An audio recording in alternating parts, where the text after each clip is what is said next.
Howdy, Full Metal Cowboy, straight shooting a review of Noir. This is an anime series that is directed by B-Train's very own founder, Koichi Mashimo. And Noir happens to be the first installment of B-Train's Girls with Guns trilogy, which is a bit of a loose term because the following two installments of this Girls with Gun trilogy has no continuity connection whatsoever. They are just three independent anime titles with a similar purpose. Girls with Guns. Another thing that Koichi Mashimo is known for, and the same applies to B-Train, is the anime series that would be made after Noir, that being Hack Sign.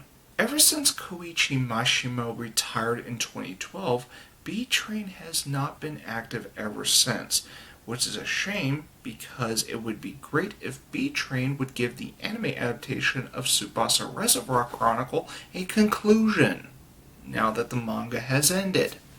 The story of Noir involves an assassin named Muriel Bouquet. She receives an email from a girl named Kirika Yumura, who invites Muriel to go on a pilgrimage. Muriel and Kirika together search for the truth of their past, especially with Kirika remembering herself with the codename Noir. And before I continue, my apologies if I mispronounced Mademoiselle Bouquet's first name. When it comes to languages, French is not one of my strong suits. Noir is an anime series that aired in 2001, and seeing as how anime saw a shift in the early 2000s from traditional cell animation to digital paint animation, Noir definitely has a classic look to it when it comes to character designs. For an early 2000s anime, Noir doesn't look too bad, but seeing as how B-Train is not a high-profile studio, I wasn't getting my hopes too high when it came to the animation. And what do you know, there were shortcuts taken with Noir. This anime does have one thing going for it presentation-wise, and it is those flashy gun action scenes. They do look cool. But I wouldn't call it Noir's selling point. I highly suggest that you do not purchase this anime before your first viewing. Why I'm telling you this is because Noir takes its sweet-ass time before anything becomes remotely interesting. There is another thing I want to address, especially if you're getting your hopes up about seeing female assassins doing their duty. Noir is pretty clean with its action scenes. While the gun display may look cool and all, there is rarely blood to be seen. Now there is swift action to be witnessed, but with diluted mission accomplished results. And this is where I think the action scenes definitely suffer the most. And I really wasn't buying into the whole assassin vibe because of it, which is also another reason why I am not particularly fond of Noir. This rinses and repeats until things get unveiled later on. The soundtrack by Yuki Kaijura is easily the best thing about Noir because not only is the soundtrack somewhat memorable, it's also atmospheric. And I also like the calm themes when Noir presents a calm day in France, and I like those little touches. Noir does do a good job at hooking the audience with something to look forward to, but honestly, I advise you to not take the bait, and I will explain at the end of this review. The voice acting is listenable in both the original Japanese cast and the English dub. Both have their hiccups, but both have their own standouts. In regards to the original Japanese cast, it was great hearing Kotono Mitsuishi as Mademoiselle Bouquet.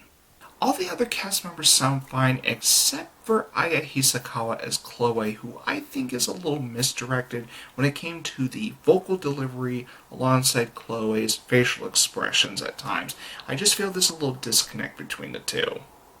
As for the dub, it was handled by Matt Greenfield, who was known for doing quite a number of dubs for the now defunct company ADV Films. Matt Greenfield is also best known for his ADR direction for Neon Genesis Evangelion.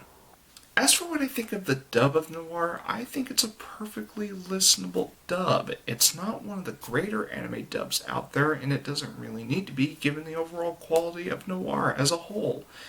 It's not a great anime, so therefore I'm not expecting an A+ voice cast for the dub. Neon Genesis Evangelion, on the other hand, at the time, deserved a much better dub given how great that series was. As far as performances worth noting in the dub, Shelley Clean Black is the one performance that I don't think stands out that well in the dub of Noir. And that's simply because I found her underwhelming as Mademoiselle Bouquet. Monica Rial as Kirika, for the most part, is fine. Had Noir been a great anime or more well known, I think Kirika would have been one of her stand-up performances in the early 2000s. Given the kind of vocal delivery she gives throughout her career, this is definitely not the type of voice I often hear from her when it comes to her voice acting, although her performance as Kirika kind of reminds me a bit of Rei Ayanami from Neon Genesis Evangelion. I really should make that the last time I compare Noir to Neon Genesis Evangelion, because they are two completely different anime. Now do keep in mind that I am looking at Monica Rial's performance as Kirika with the mindset of when she did the role, which was years before the recent controversy involving Vic Mignogna. So I will be fair when it comes to Monica Rial's performance here because this was before the controversy, not after. I have no respect for Monica Rial as a voice actress as of currently, but when I do spot a good performance from her before the controversy took place, I will be fair with that performance and I will praise that performance because that's the proper mindset. At least that is my policy when it comes to this channel. By far the standout in the dub of Noir is Hilary Hagg as Chloe. She may have a similar vocal pitch to Aya Hisakawa when it came to delivery, but when Chloe looks emotionless, Hilary Hagg does connect with those emotionless moments that really sold the character for me in the dub. If there's one thing that the dub of Noir could have taken advantage of, but they did not, which I think is a missed opportunity, is giving Mademoiselle Bouquet a Corsican accent. And my apologies if I mispronounce what I just said there. Like I said, French is not one of my strong suits when it comes to languages. During the production of Noir's dub, it was decided that Miria would not have a Corsican accent, and the reason behind this was to prevent confusion amongst viewers. Personally, I would have preferred the accent because it fits in with the setting of Noir, especially with Miria's character. But of course, Matt Greenfield at the time got lazy when it came to giving a character a proper accent. Talia got accents right, except that was years later.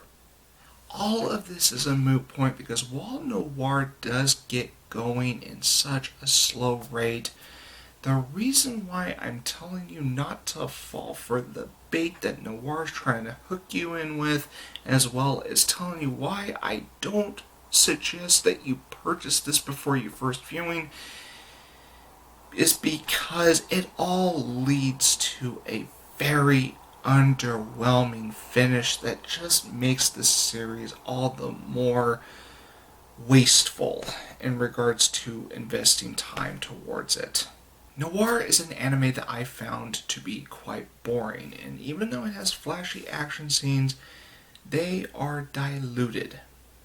And this is an anime about assassins. I would expect the business to be quite messy, and the direction doesn't support that. And as I was going through more and more of this, I just wasn't invested in it. It tried to be interesting, but it's just a slog to deal with. And it all culminates into an ending that just didn't leave me more satisfied. It didn't blow my mind. I was just left underwhelmed. I'm going to be shooting a 4 out of 10 for Noir. And that's my review of Noir. Now, I am aware that the next title in this Girls with Guns trilogy is Mad Lax. That review is going to have to wait. I got some other reviews that I'm going to be working on, so that Mad Lax review is going to have to wait. So, with that said, I'll be reloading for my next review, so until then, I'll see you later.